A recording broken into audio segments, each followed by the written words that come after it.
মুন্সিগঞ্জ টঙ্গীবাড়িতে ৬৫ বছর বয়সী প্রেমিক ও ৩২ বছর বয়সী প্রেমিকাকে আটক করেছে স্থানীয় এলাকাবাসী।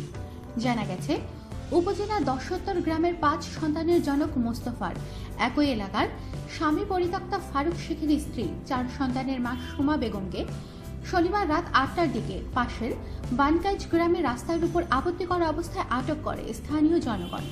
পরে মোস্তফা হালদারের বাড়িতে খবর দেয়া হলে এলাকার মাসুম সৈয়াল, আবু তাহের, রাজা মিয়া উদ্ধার করে তাদেরকে নিয়ে যায়। সুমা বেগম জানান, ১৪ বছর আগে হাজি নোয়াদ্দা গ্রামের ফারুক শেখের সাথে পারিবারিকভাবে তার বিয়ে হয়। বিয়ের পর মোস্তফা হালদার আমাকে ধর্মের বোন ডেকে অবাধে আমাদের বাড়িতে চলাফেরা করত। মোস্তফার সাথে অবৈধ সম্পর্ক রয়েছে বলে স্বামী ২ বছর আগে তাকে তালাক দেয়। এরপর থেকে মোস্তফা তার পিছু নেয়।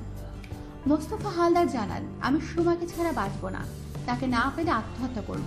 এ নিয়ে এলাকায় আলোচনা সমালোচনার ঝড় বইছে। আমাদের সাথেই থাকুন, সাবস্ক্রাইব করুন।